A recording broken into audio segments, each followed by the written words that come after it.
On April 19, 1891, the fast mail train, known as the number 4, was coming west on Lakeshore and Michigan Southern Railroad in Kempton, Ohio. At Elmira, 25 miles from Cleveland, the engineer and the conductor of the accommodation were given strict orders to let the fast mail train pass them at Kempton. The engineer thought he had 7 minutes to get to the meeting place, but in reality, he had only 3 minutes. The trains came together in a horrific impact at Kempton. The fast mail train at full speed, and the accommodation under brakes because it was nearing the station. The engineers of the trains were both killed, and the dead bodies of 9 clerks were taken from the kindling wood and broken iron of the postal cars. The Kempton disaster prompted the Lakeshore officials to enlist Webb C. Ball to investigate time and watch conditions throughout the Lakeshore line and develop an inspection system for their implementation. It was his system that resulted in the railroad time and railroad watches being recognized as standard whenever accuracy in time were required. Today, we are looking at the Ball Engineer 3, specifically the Burgundy Marvelight.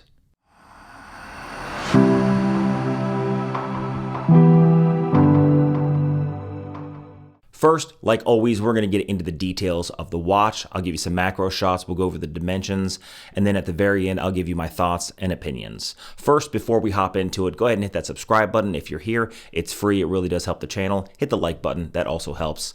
And let's hop into it. The Ball Engineer 3 comes in at 40 millimeters in diameter, 12.5 millimeters thick, with a lug-to-lug of 46.6 millimeters, and a lug or strap width of 20 millimeters.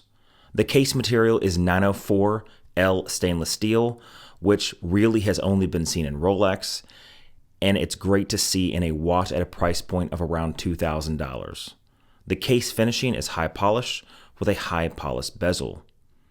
The bracelet is made of the same steel with an H-style link system that are brushed on the H's with high polished center links. The bracelet is slightly bulky compared to something like an oyster bracelet with a friction lock clasp. Now this is not my favorite, but the watch does have 2 half links so you can get the sizing just right on the wrist. The case back is screw down and displays a train of the Ball Watch Company logo. It also says anti-magnetic, and it is Swiss made. Now it does have 100 meters of water resistance, and like I said, anti-magnetic shielding of 80,000 AM. Now inside the watch is the automatic caliber Ball RR1103-C. Now this is going to be based on one of 2 different movements. If it is the 25 jewel movement, then it's based on the ETA 2824-2. If it's the 26 jewel movement, then it's based on the Salida.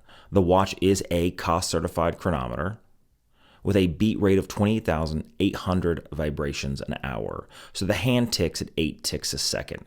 Very smooth, with a power reserve of 38 hours. This is hacking and hand winding, and the oscillation wheel that winds the watch is bidirectional. So when you put it on a watch winder, any direction will work. The dial is burgundy with a sapphire crystal covering the face. The date at the 3 o'clock covered by a cyclops, and H3 gas tubes on the indices and hands. The hour and minute hands are sword-shaped with a second hand that is counterbalanced with the RR, elegantly done. This is a theme you're going to see about the watch, like on the crown. This is to signify the railroad. The dial is beautifully finished with the burgundy in a sunburst finishing, perfectly executed, with subtle hints of elegance such as the script beneath the word Ball on an otherwise perfectly done tool watch. There are 27 micro gas tubes with triatomic hydrogen, which is an unstable isotope that glows for a little over 10 years with no additional external charging, such as the standard lume. This one specifically is the Rainbow Marvelight, but done very subtly so that only in the darkness do you notice the differing colors. The indices around the tubes are high polished, and like the rest of the watch, done to a very high standard. On my 7¼ inch wrist, the watch fits well with a lug to lug of just over 46 millimeters, so the footprint is perfect for most wrists. Mine is considered a medium-sized wrist, but if you are a slightly larger person, it's going to wear more like a 38. And if you're a slightly smaller person, it's still going to wear like a 40, maybe 41. Now that we have the specific specs out of the way, let's talk about the watch, my thoughts and my opinions. Well, some people are going to say that this is a great alternative to the Rolex Oyster Perpetual or the Rolex Datejust.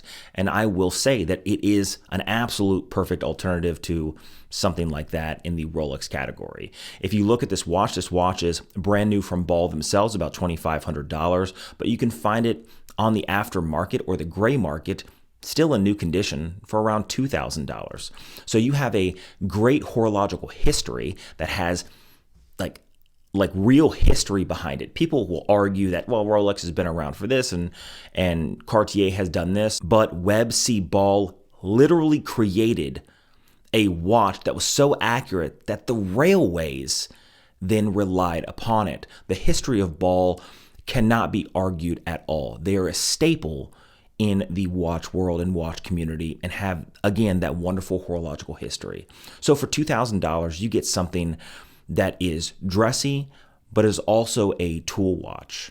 So I would say that if you like the Rolex Oyster Perpetual or you like the Rolex Datejust, especially something that doesn't have a fluted bezel but has a smooth bezel like this, then this is a great alternative for literally a quarter of the cost. And this is a cost certified chronometer, so it's accurate to plus or minus 4 to 6 seconds a day. It's extremely accurate. Now, the Burgundy Dial wasn't my go-to right off the bat. In fact, I will leave a link or a card to the video right here where I discuss kind of what happened when I purchased this watch from Exquisite Timepieces, a wonderful, wonderful company to deal with, and I would highly, highly recommend them. I will actually leave their link down below. In no way have they ever asked me to do that, but I do like what the company represents and how their customer service was when it came to me. Now, the Burgundy Dial was not my first choice, but I'm glad that I got it. Now, my first choice was going to be the blue, because blue just kind of fits with everything else. Then I was offered the ability to pick up something even like their limited edition yellow, and I look back and maybe I should have got the yellow, but I look at the Burgundy now and I think that it is almost that perfect alternative to the rest of the watches that I have. Like, it's not overly dressy, it's not underly dressy, but it would look great in a suit that's either white or gray or brown or burgundy.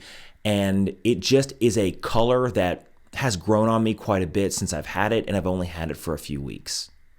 Now, the Marvelight Rainbow was not my first choice, because if you look at some of the other rainbow dials or rainbow bezels on luxury watches out there, it's a little too flamboyant for me.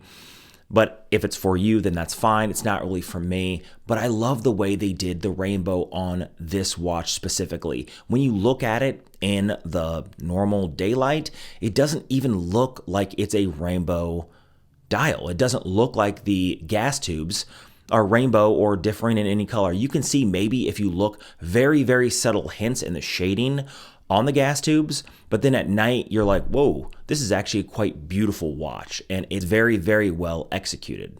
One of the things that I do not like about the watch, I already said slightly earlier, is going to be that friction lock clasp. I just don't like it.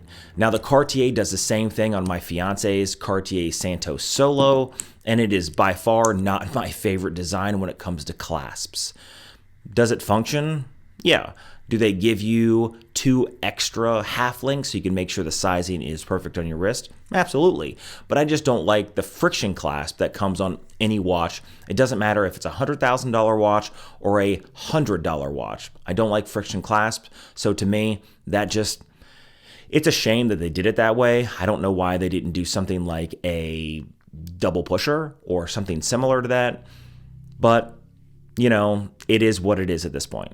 Now, there's one thing that the sizing does not represent, and that is the thickness of the watch. At just over 12.5 millimeters thick, that does not seem like a thick watch, but the rounding of the case actually gives it sort of the perception that it's a slightly taller watch than it actually is. To me, I don't understand if this is just the way the case design is designed that it gives it that perception, but I feel like maybe if it didn't have the cushion aroundness of the case and it just kind of tapered off, maybe it would feel slightly thinner. But 12.5 is not in any way a tall watch compared to like a 14 millimeter Tudor Black Bay, but 12.5 millimeters on this watch just looks thick. And I can't understand why. Maybe you guys can tell me.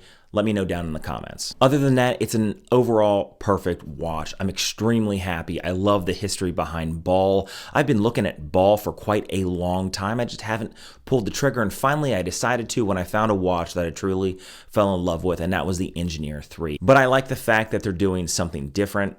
And nearly every watch in their watch line has those micro gas tubes. Now you can say, well, Chase, in 10, 20, 30 years, the gas tubes aren't really going to be working anymore. And I would argue back and forth that if 30 years has passed, the lume plots on your Rolex aren't going to be as bright and as prevalent either, so we can argue back and forth both ways. Now you can send your watches into ball and have them serviced and they'll replace the gas tubes, so that's also an option for you in the future if that's a concern.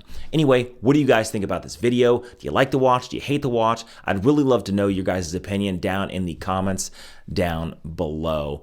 If you've made it this far, hit the subscribe button. Like I said earlier, it is free, and hit that like button. It really does help. Some people don't seem to be notified of my videos, which to me is kind of funny because in no way is this a controversial channel.